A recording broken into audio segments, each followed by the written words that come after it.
নমস্কাৰ বন্ধু-বান্ধৱীসকল, আপোনালোক সকলোকে মোৰ অন্য এটি ভিডিঅ'লৈ স্বাগতম জনাইছোঁ। আপোনালোক সকলোৱে গম পাইছে যে অহা জুলাই মাহত গ্ৰেড 3, গ্ৰেড 4 আৰু লগতে বিভিন্ন এক্সামৰ পোষ্টসমূহ মুকলি কৰি দিব আৰু তাৰ বাবে মই আগতে অহা কিছুমান আধুনিক ইতিহাসৰ ইম্পৰ্টেণ্ট কুৱেশ্যন মই আজি আপোনালোকৰ মাজলৈ এই ভিডিঅ'টোৰ যোগেদি লৈ আহিছোঁ। গতিকে আপোনালোকে অকণো স্কিপ নকৰাকৈ ভালদৰে প্ৰশ্নসমূহ চাব আৰু ইয়াৰ পৰা প্ৰায় আপোনালোকে কমন পাবই। গতিকে আহক এতিয়া আমি প্ৰথম প্ৰশ্নটোলৈ আগবাঢ়ো। প্ৰথম প্ৰশ্নটো আছে যে ইংৰাজসকলে কেতিয়া ভাৰতত ইংলিছ ইষ্ট ইণ্ডিয়া কোম্পানী গঠন কৰিছিল? ইয়াত 4টা অপশ্যন দিয়া আছে আৰু তাৰ ভিতৰত শুদ্ধ উত্তৰটো হ'ব অপশ্যন চি 1600 খ্ৰীষ্টাব্দত। ইয়াৰ বিষয়ে যদি আমি অলপমান চাওঁ যে ইংলেণ্ডৰ ৰাণী এলিজাবেথৰ পৰা অনুমতি লৈ ইংৰাজ চৰকাৰে ইংলিছ ইষ্ট ইণ্ডিয়া কোম্পানী ভাৰতৰ লণ্ডনত গঠন কৰে। ইয়াৰ পৰা কুৱেশ্যন সুধিব পাৰে যে ইংলিছ ইষ্ট ইণ্ডিয়া কোম্পানীয়ে প্ৰথম ভাৰতৰ ক'ত ইংলিছ ইষ্ট ইণ্ডিয়া কোম্পানীটো গঠন কৰিছিল? আৰু ইয়াৰে এনচাৰ হ'ব লণ্ডন। তাৰপিছত আৰু যদি আমি চাওঁ ইয়াৰ বিষয়ে, যেতিয়া ইংলিছ ইষ্ট ইণ্ডিয়া কোম্পানীয়ে লণ্ডনত তেওঁলোকৰ কোম্পানী গঠন কৰে, তাৰ পিছতে 1661 খ্ৰীষ্টাব্দত ব্ৰিটিছ ৰাজকুমাৰ দ্বিতীয় চাৰ্লছে পৰ্তুগালৰ ৰাজকুমাৰী কেথৰিনক বিবাহ কৰায় আৰু বোম্বাই চহৰ যৌতুক হিচাপে লাভ কৰিছিল। আৰু সেই চহৰখন পিছত দ্বিতীয় চাৰ্লছে সেই বোম্বাই চহৰখন কি কৰে, ইংলিছ ইষ্ট ইণ্ডিয়া কোম্পানীক দান দিছিল। ঠিক আছে, ইয়াৰ পিছত নেক্সট কুৱেশ্যন আছে, কুৱেশ্যন নম্বৰ 2। কুৱেশ্যন নম্বৰ 2 আছে, when was the new waterway introduced between India and the West? ইয়াত সুধিছে যে কেতিয়া ভাৰত আৰু পাশ্চাত্যৰ মাজত নতুন জলপথৰ সূচনা কৰা হয়? আৰু ইয়াৰ শুদ্ধ উত্তৰ হ'ব অপশ্যন বি 1498, অৰ্থাৎ 1498 খ্ৰীষ্টাব্দত ভাৰত আৰু পাশ্চাত্যৰ মাজত নতুন জলপথৰ সূচনা কৰা হয়। আৰু এই জলপথৰ সূচনা কৰিছিল কোনে? ভাস্কো দা গামাই। এইটো সুধিব পাৰে পৰীক্ষাত যে মই ইয়াৰ বিষয়ে আপোনালোকক কৈ আছোঁ। চাব, 1498 চনৰ 17 মে তাৰিখে ভাস্কো দা গামাই ভাৰত আৰু পাশ্চাত্যৰ মাজত নতুন জলপথৰ সূচনা কৰে। আৰু ইয়াৰ লগতে আৰু এটা বস্তু আপোনালোকে চাব যে 1580 খ্ৰীষ্টাব্দত ফ্ৰান্সিছ ড্ৰেক নামৰ এজন নাবিকে নৌকা যাত্ৰাৰে প্ৰথম পৃথিৱী প্ৰদক্ষিণ কৰিবলৈ সক্ষম হয়। গতিকে আপোনালোকক সুধিব পাৰে যে পৰীক্ষাত যে কোনজন নাবিকে পোনপ্ৰথম জলপথেৰে পৃথিৱী প্ৰদক্ষিণ কৰিবলৈ সক্ষম হয়? আৰু তেওঁৰ নাম হ'ব ফ্ৰান্সিছ ড্ৰেক আৰু চনটো আপোনালোকে মুখস্থ ৰাখিব 1580 খ্ৰীষ্টাব্দত। ইয়াৰ পিছত আমি নেক্সট কুৱেশ্যন আগবাঢ়ো। Question number 3, the battle of Plassey took place between home. এইটো প্ৰায় আহি থাকে। ইয়াত সুধিছে যে পলাচী যুদ্ধ কাৰ কাৰ মাজত সংঘটিত হৈছিল? আৰু ইয়াতে 4টা অপশ্যন দিয়া আছে আৰু ইয়াৰ শুদ্ধ উত্তৰ হ'ব ৰবাৰ্ট ক্লাইভ আৰু চিৰাজউদ্দৌলা। ইয়াতে ৰবাৰ্ট ক্লাইভ যে আছে, ৰবাৰ্ট ক্লাইভ হ'ল ইংৰাজৰ সেনাপতি আছিল আৰু চিৰাজউদ্দৌলা আছিল বংগৰ নবাব। চিৰাজউদ্দৌলা কেৱল আছিল বংগৰ নবাব। কেতিয়া প্ৰশ্নত সোধে যে পলাচী যুদ্ধত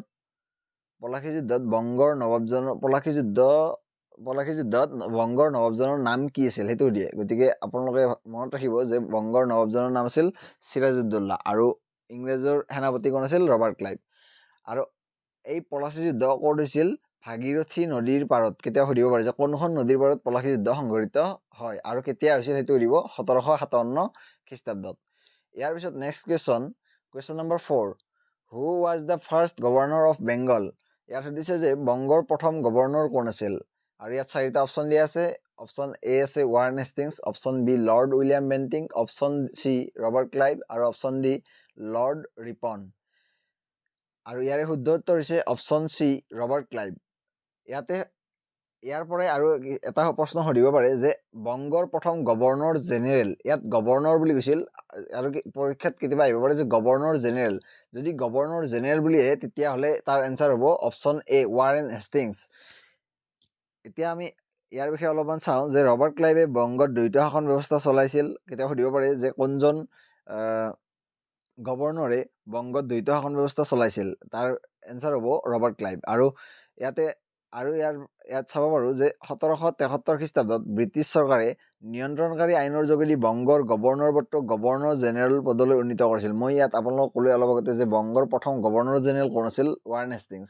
এতিয়া গভৰ্ণৰ পদটোক গভৰ্ণৰ জেনেৰেল পদলৈ কেতিয়া উন্নীত কৰা হয় সেইটো সুধিব, যে সেইটো আপোনালোকে চনটো মুখস্থ ৰাখি দিব যে 1773 খ্ৰীষ্টাব্দত। আৰু এইটো কোনখন আইনৰ যোগেদি কৰা হৈছিল? নিয়ন্ত্ৰণকাৰী আইনৰ যোগেদি। কেতিয়াবা ডাইৰেক্ট প্ৰশ্ন দিব পাৰে যে নিয়ন্ত্ৰণকাৰী আইন কেতিয়া প্ৰণয়ন কৰা হয়। ঠিক আছে, ইয়াৰ পিছত আমি নেক্সট প্ৰশ্নলৈ আগবাঢ়ো। Question number 5, what is the name of India's first newspaper? ভাৰতৰ প্ৰথম সংবাদপত্ৰখনৰ নাম কি?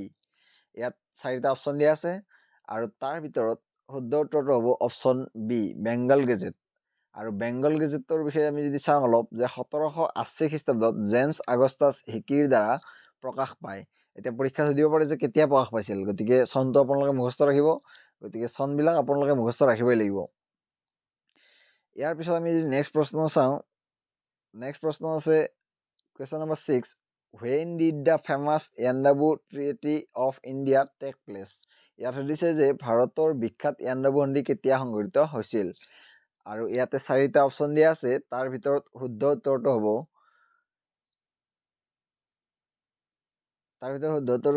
অপশ্যন ডি, 1824 ফেব্ৰুৱাৰী, মানে 1826 খ্ৰীষ্টাব্দৰ 24 ফেব্ৰুৱাৰী তাৰিখে ইয়াণ্ডাবু সন্ধি স্বাক্ষৰিত হয়। আৰু ইয়াৰ বিষয়ে যদি আমি অকণমান চাওঁ, যে 1824 খ্ৰীষ্টাব্দত ইংৰাজ আৰু মানসকলৰ মাজত প্ৰথম ইংগ-বৰ্মাৰ যুদ্ধ সংঘটিত হৈছিল। আৰু এই যুদ্ধৰ অন্তত 1826 খ্ৰীষ্টাব্দৰ 24 ফেব্ৰুৱাৰী তাৰিখে ইংৰাজ আৰু মানসকলৰ মাজত ইয়াণ্ডাবু সন্ধি স্বাক্ষৰিত হয়। এইখিনি আপোনালোকে ভালদৰে চাব। ইয়াৰ পিছত next question number 7, when was the Allahabad agreement concluded? ইয়াত সুধিছে যে এলাহাবাদ চুক্তি কেতিয়া সম্পন্ন হৈছিল? আৰু ইয়াত 4টা অপশ্যন দিয়া আছে, তাৰ ভিতৰত শুদ্ধ উত্তৰটো হ'ব অপশ্যন চি, 1765। যে 1765 চনত বা খ্ৰীষ্টাব্দত এলাহাবাদ চুক্তি ৰবাৰ্ট ক্লাইভ আৰু মোগল সম্ৰাট দ্বিতীয় শ্বাহ আলমৰ মাজত সম্পন্ন হৈছিল। যে কেতিয়াবা পৰীক্ষা সুধিব পাৰে যে এলাহাবাদ চুক্তি কাৰ মাজত সম্পন্ন হৈছিল, গতিকে আপোনালোকে ভালদৰে চাই ল'ব। ইয়াৰ পিছত next question number 8, when is train traffic introduced in India? ইয়াত সুধিছে যে ভাৰতত কেতিয়া ৰেল যাতায়াতৰ সূচনা কৰা হয়? এইটো একেবাৰে সহজ উত্তৰ, আৰু ইয়াৰ শুদ্ধ উত্তৰ হ'ব অপশ্যন বি, 1853 খ্ৰীষ্টাব্দত। এতিয়া ইয়াৰ বিষয়ে আৰু বেলেগকৈ প্ৰশ্ন আহিব পাৰে, যে ইয়াত চাব যে ইয়াত মই কেইটামান অপশ্যন দিছোঁ আপোনালোকক, যে লৰ্ড ডেলহৌচিৰ শাসনকালত 1853 খ্ৰীষ্টাব্দত ভাৰতৰ বোম্বাই আৰু থানেৰ মাজত প্ৰথম ৰেল যাতায়াত ব্যৱস্থাৰ সূচনা কৰা হৈছিল। সুধিব পাৰে যে কাৰ শাসনকালত ভাৰতত প্ৰথম ৰেল যাতায়াত ব্যৱস্থাৰ সূচনা কৰা হৈছিল? লৰ্ড ডেলহৌচি হ'ব এনচাৰ। আৰু প্ৰথম ক'ত মানে ৰেল যাতায়াতৰ ব্যৱস্থা সূচনা কৰা হৈছিল? বোম্বাই আৰু থানেৰ মাজত। আৰু এটা কথা আপোনালোকে ভালদৰে মনত ৰাখি থ'ব, যে 1854 খ্ৰীষ্টাব্দত ভাৰতত প্ৰথম ডাক টিকট ব্যৱস্থাৰ প্ৰচলন কৰা হৈছিল। এইটোও সুধিব পাৰে পৰীক্ষাত, গতিকে ভালদৰে চাই ল'ব। ইয়াৰ পিছত next question number 9, when was the Indian Public Service Commission exam first conducted? ইয়াৰ সুধিছে ভাৰতীয় লোকসেৱা আয়োগৰ প্ৰথম পৰীক্ষা কেতিয়া অনুষ্ঠিত কৰা হৈছিল? আৰু ইয়াৰ শুদ্ধ উত্তৰ হ'ব অপশ্যন চি, 1863। ইয়াৰ বিষয়ে যদি আমি অকণমান চাওঁ, যে 1863 খ্ৰীষ্টাব্দত লণ্ডনত প্ৰথম ভাৰতীয় লোকসেৱা পৰীক্ষা অনুষ্ঠিত কৰা হৈছিল। ইয়াৰ পৰা পৰীক্ষা সুধিব পাৰে যে ক'ত অনুষ্ঠিত কৰা হৈছিল সুধিব পাৰে। আৰু এই পৰীক্ষাত উত্তীৰ্ণ হোৱা প্ৰথম ভাৰতীয় ব্যক্তিজন কোন আছিল সুধিব পাৰে, আৰু ইয়াৰ এনচাৰ হ'ব সত্যেন্দ্ৰনাথ ঠাকুৰ। বা এনেকৈ সুধিব পাৰে যে ভাৰতৰ প্ৰথমগৰাকী ICS বিষয়া কোন? সত্যেন্দ্ৰনাথ ঠাকুৰ। আৰু যদি অসমৰ সোধে, অসমৰ প্ৰথমগৰাকী ICS বিষয়া হ'ল আনন্দৰাম বৰুৱা। ঠিক আছে, ইয়াৰ পিছত আমি নেক্সট কুৱেশ্যনলৈ আগবাঢ়ো। কেতিয়া বংগ বিভাজন কাৰ্যকৰী কৰা হয়? আৰু ইংলিছত আছে when is partition of Bengal implemented? আৰু ইয়াৰ শুদ্ধ উত্তৰ হৈছে 1905 খ্ৰীষ্টাব্দৰ। আৰু তাৰিখটো আপোনালোকে মনত ৰাখি থ'ব, তাৰিখটো হ'ল 1905 খ্ৰীষ্টাব্দৰ 16 অক্টোবৰ তাৰিখে।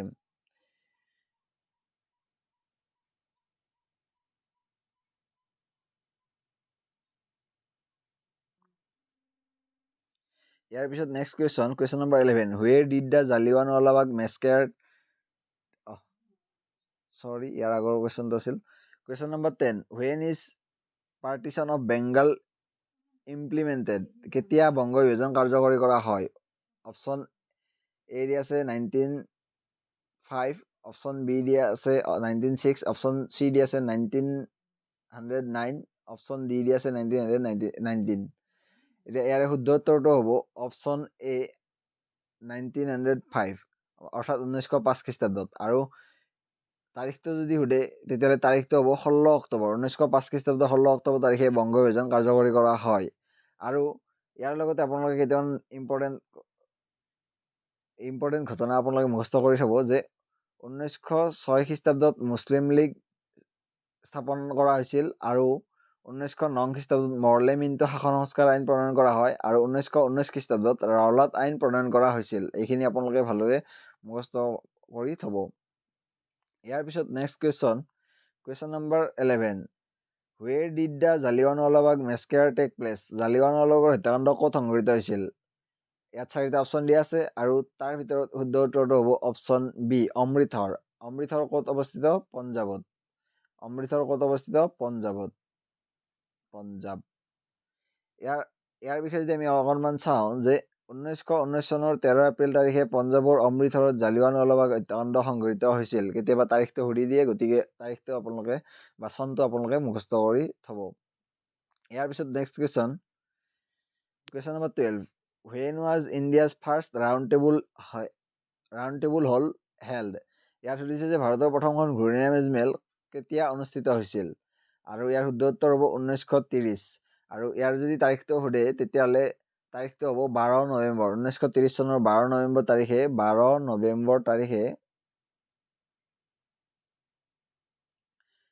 ভাৰতৰ প্ৰথমখন ঘূৰণীয়া মেজমেল অনুষ্ঠিত হৈছিল। ইয়াৰ লগতে আপোনালোকে এইখিনিও মনত ৰাখি থ'ব যে 1931 চনত দ্বিতীয় ঘূৰণীয়া মেজমেল অনুষ্ঠিত হৈছিল আৰু তাৰ লগতে গান্ধী আৰুণ চুক্তিও সম্পন্ন হৈছিল। আৰু 1932 চনত তৃতীয় ঘূৰণীয়া মেজমেল অনুষ্ঠিত হৈছিল আৰু 1939 চনত দ্বিতীয় বিশ্বযুদ্ধ সংঘটিত হৈছিল। ইয়াৰ পিছত next question number 13। When did the quit India movement take place? ভাৰত ত্যাগ আন্দোলন কেতিয়া সংঘটিত হৈছিল? ইয়াৰে এনচাৰটো একেবাৰে সহজ আৰু এইটো প্ৰায়ভাগে জানেই যে ইয়াৰ শুদ্ধ উত্তৰটো হ'ব অপশ্যন চি 1942 8 আগষ্ট। মানে 1942 চনৰ 8 আগষ্ট তাৰিখে ভাৰত ত্যাগ আন্দোলন সংঘটিত হৈছিল। আৰু ক'ত সংঘটিত হৈছিল সেইটো সোধে, গতিকে ঠাইখনৰ নাম হ'ব মুম্বাইৰ গোৱালিয়া টেংকত। আৰু ভাৰত ত্যাগ আন্দোলনক আগষ্ট বিপ্লৱ বুলিও জনা যায়। আৰু 1942 চনৰ মাৰ্চ মাহত ক্ৰিপছ মিছন ভাৰতলৈ আহিছিল। এইটোও মনত ৰাখি থ'ব, কেতিয়াবা সুধি দিয়ে। ইয়াৰ পিছত next question number 14। Who was the Governor General of India during the revolt of 1857? 1857 চনৰ বিদ্ৰোহৰ সময়ত ভাৰতৰ গভৰ্ণৰ জেনেৰেল কোন আছিল? আৰু ইয়াতে 4টা অপশ্যন দিয়া আছে আৰু তাৰ ভিতৰত শুদ্ধ উত্তৰটো হ'ব অপশ্যন চি লৰ্ড কেনিং।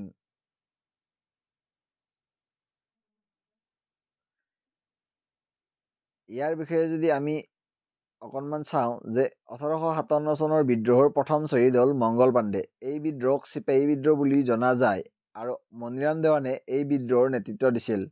পৰীক্ষাত সুধিব পাৰে যে চিপাহী বিদ্ৰোহৰ নেতৃত্ব কোনে দিছিল? মণিৰাম দেৱান। আৰু যদি সোধে যে চিপাহী বিদ্ৰোহৰ প্ৰথম শ্বহীদ কোন আছিল? মংগল পাণ্ডে।